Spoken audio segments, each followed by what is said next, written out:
It's actually crazy the amount of people. TikToker facing life in prison humiliates herself in court. Isn't it insane how many of these people think that it's basically all a game to them until they actually get sentenced or they go to jail? And then they're like, wait, what? Wait, what? No way. Wait a minute. Oh my God. Are you telling me that I can actually get in trouble? No way! This TikToker is facing life in prison for ending her boyfriend's life, but I guess she's also blowing kisses in court. Welcome back to another episode of What in the World is Going On with these darn influencers? Fuck? Because for some reason, a whole bunch of them just can't act right. So, okay, after sitting in jail for more than 3 years awaiting trial, and after being denied bond, yet again, she shows up to a motions hearing, sticking her tongue out and puckering up at the people in the courtroom. Okay, ma'am, you're charged with second-degree murder. Why are you acting like this? Because if you're claiming self-defense and your entire future depends on a jury believing you were terrified and had no other choice, why are you blowing kisses like this is some sort of like a red carpet event? I know a lot of you guys are probably lost here, but the story starts in April 2022 because police were then called to a luxury apartment building in Miami. And inside the apartment, they found a 27-year-old Christian Toby Obumseli,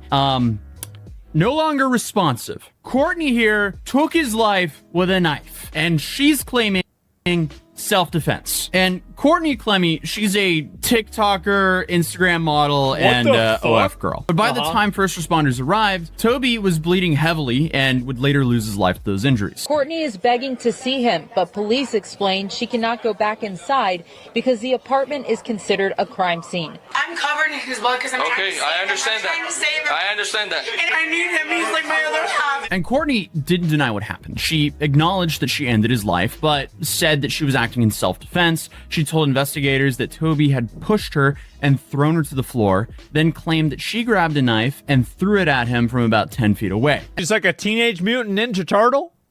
She's like a ninja, some shit like that? Like, what is this? But it's safe to say the medical examiner's stories complicated that story because the autopsy concluded that Obumseli, he passed away from a forceful downward thrust from a blade that went 3 inches into his chest. And investigators essentially say that the fatal wound could not have been caused by a knife thrown from that distance. That's the detail which has people questioning everything about her story. Because thrown knife versus downward plunge, that's the question. This has been the biggest point of tension for the entire case. But she wasn't arrested that day or even the next day. In fact, she wasn't taken into custody until 4 months later, in August of 2022, because then she was arrested in Hawaii at a rehab facility, and she was then extradited back to Florida to face a charge of second-degree murder. And at the time of her arrest, Miami-Dade State Attorney Catherine Fernandez-Rundle described the incident as coming from a tempestuous and combative relationship that began in November of 2020. The couple had previously lived in Austin, Texas. Neighbors said that their fights were so frequent and intense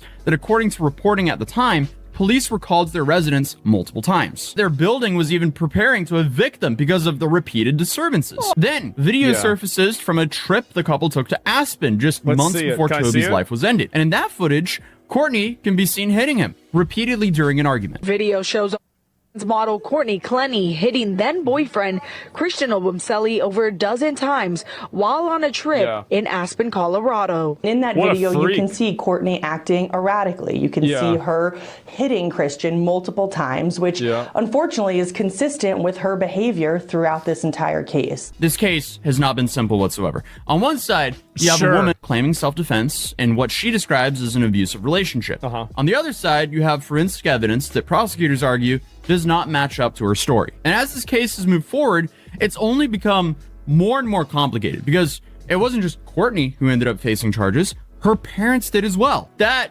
definitely doesn't make her look good. Wait, what? And according to the arrest warrant affidavit, Kim, Deborah, and Courtney were charged with 1 count of unauthorized access of a computer system, or electronic device belonging to Christian Obumseli. Because investigators believe that Obumseli's laptop had been taken from the Miami apartment after his passing and accessed without permission. So they could have theoretically taken the laptop in order to delete evidence of her being violent. The good thing about that is that they can probably recover that evidence. So now, not only was Courtney facing a murder charge, Her parents were facing felony charges tied to alleged computer access. And in July of 2024, the computer hacking charges were dropped because of a circuit judge ruled that Miami-Dade State Attorney's Office violated attorney-client privilege when investigators seized text messages and emails between Courtney, her parents, and her attorneys. And that doesn't mean that they didn't take the computer, it just means the investigators got a hold of information that was meant to be between Courtney's family and their lawyers. And on the murder charge side of things, that seems like bullshit to me. Courtney was charged with second-degree murder. When she first went into the judge, her legal team pushed for a bond. They argued that she was not a flight risk and that she should be allowed to await trial outside of jail. But the judge disagreed. And through all this, through the public hearings, the public statements, the video evidence, the parents' arrest, Courtney Clenny, she remained in jail. And by the time 2025 rolled around, Courtney Clenny had been in jail for more than 3 years. So her defense team tried again. Her attorneys argued that she didn't have the money she once did.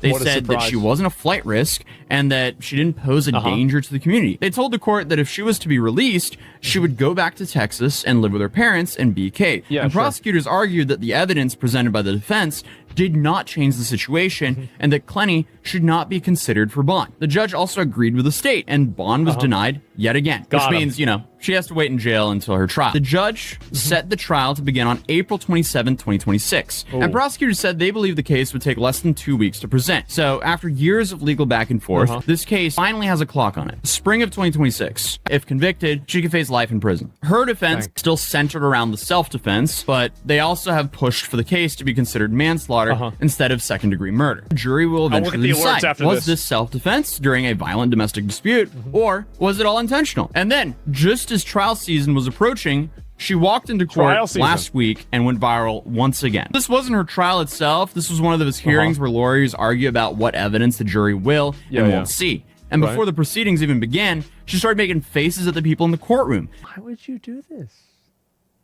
Actually, I can tell you why she's doing this. People like her, there are a lot of girls that are violent, aggressive, psychopathic, sociopathic, and problematic that get away with it because they're hot. That's the real reason.